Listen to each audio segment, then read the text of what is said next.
What do you think I've been doing, trying to find her? That, and somewhere with something to eat. God, I could eat a pony right now. Whole. Just drive.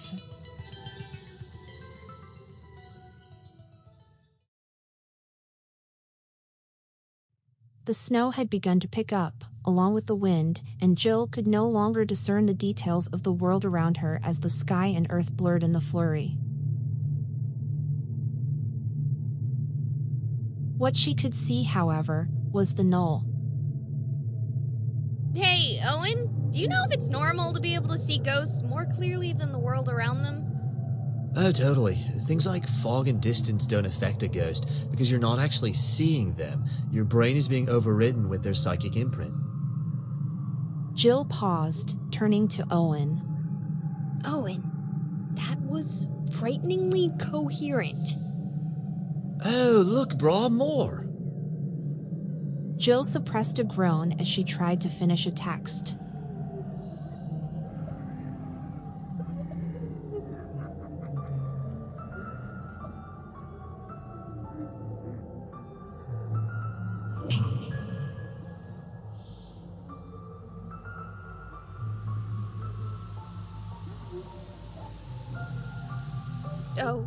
Oh no. This can't be good. Or normal, for that matter. It's drawing them towards it. Like the beacon from Wreck-It Ralph. You remembered something not from the 90s! Wait, off subject. There's something happening in the middle of town. So much power, even I can taste it. It's like Ma's mac and cheese, brah. Wicked delicious. A creature nearly brushed Jill's shoulder as it walked past the paused pair. In that moment, the cold of the night became nothing as that proximity reached down deep inside and brushed against her soul. She shuddered violently, clutching her chest as her knees gave out, breath seemingly torn from her lungs. It was as though she had taken a deep breath in the vacuum of space. And then she was back. Are you alright? No. Well, no. I'm okay, but that... I'm sorry. We should go back. Jill pulled her scarf up over her face, breathing through the warm fabric, breathing warmth back into her lungs. No, I'm going to see where they're going. Owen's face curled into an unfamiliar smile, and for a moment, Jill saw something more than the dull, glassy stare those eyes normally held. And then it was gone. Cool. Maybe we should call Marcus before sneaking into that creepy building, though, brah. What creepy building?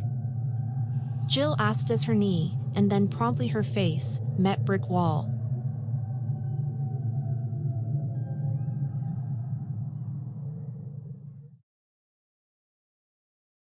Okay, at this point, I think we're in the middle of City Park. I literally can't see more than a few meters ahead of us, and to be brutally honest, I have no fucking clue how we still have traction. I'm helping. Well, that's not creepy at all, knowing you're bayoneting my car along. I'm not Ripley paused. exactly doing that. Well, we're not driving anymore. I'm parking in. Holy shit! The knoll walked past them, so close to the car it would have scraped the hood had it possessed substance. Holy shit! Holy shit! Look, there's more! While there was fear in Marcus's voice, it was only when he turned to Ripley that he saw her own fear. Her eyes were wet, tears at the edges, face a grimace of disbelief and horror. No. I don't want to go like this. I just wanted to be safe again. I just wanted... One of the white forms paused, turning slowly, its empty gaze falling upon Ripley. And then it began to walk forward, towards them. It's okay. No, it's not. I should have realized when Tyrone disappeared. It was too good to last. What are you talking about? Are you an idiot? You, Tulip, me, the three of us alone were more than enough to draw one of them to that house. She turned out the window to see the creature approaching, and an empty calm washed over her face. They're scared of him. I don't know what he is, but I've heard legends of things worse than nulls. Things like ghost eaters. Marcus threw back his head and let out a long sigh, one tinged heavily with annoyance and frustration. Really? That's it? That's why you're so into Tyrone? Because he scares away the spooky, scary skeleton ghosts. What is with your attitude? We're about to die. No, we're not. Marcus got out of the car.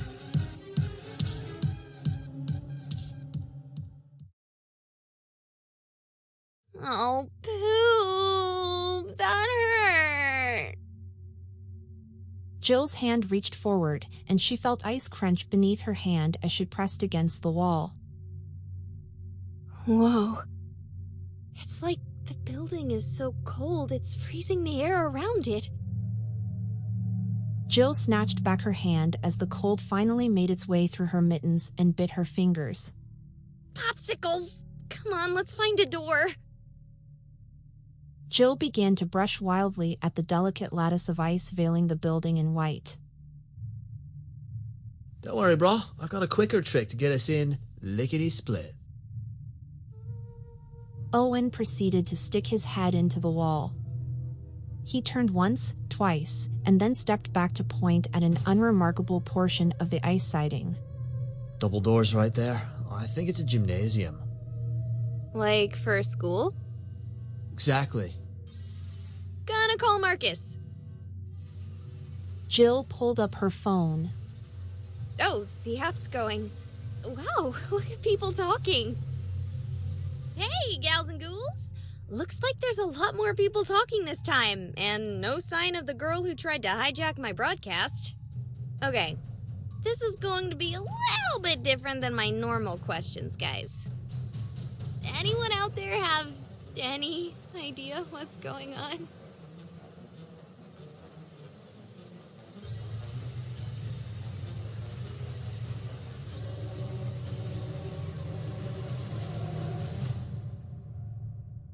Not actually helpful information, but that's what I was planning anyway.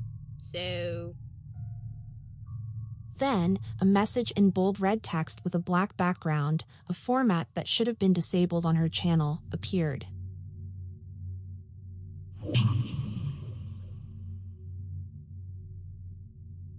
Huh. Well, that's creepy in a whole new sort of way. Jill dialed quickly. Jill, you're alive. Where? I'm at what I assume is the school's gymnasium. Jill looked to Owen, who gave a sharp nod. We'll come to you. I can smell you. You can... what? I'll be there soon. This time, Marcus hung up on her. Well, that was weird. Jill turned to the building. I can't wait anymore. I'm going in! Raising her foot and striking with all the force her small frame could muster, she kicked the door open. Inside, it was quiet. I'm glad I don't have automatonophobia. Also known as pediophobia. Jill turned to Owen, his words more startling than the room. I mean, the second implies children as well, but they mean the same thing.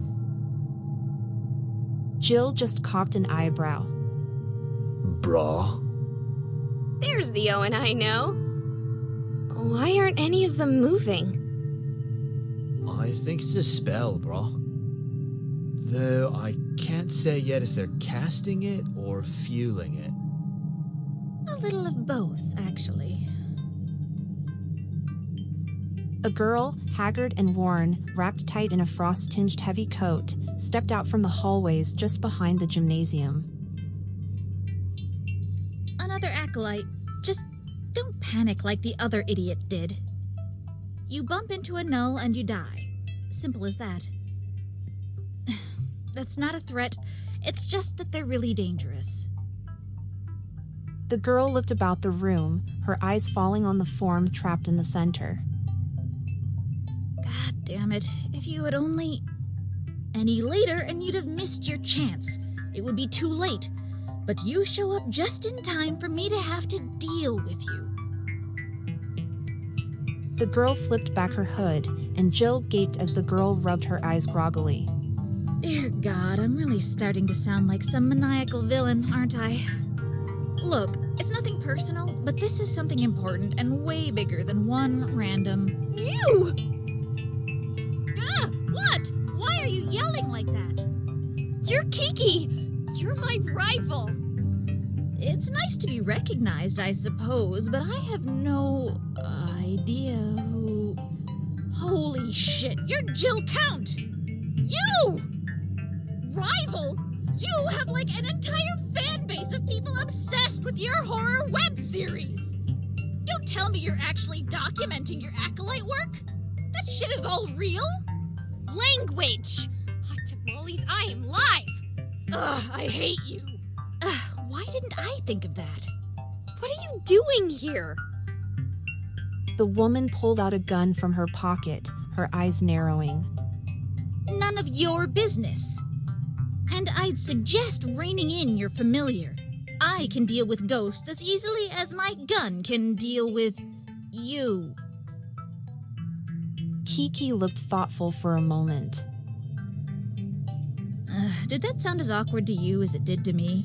I need sleep. Soon, though. And call back your ghost! Jill looked to Owen, who had begun to drift away, examining something that was apparently terribly interesting on the floor. Look, I don't know what this all is. Doesn't matter.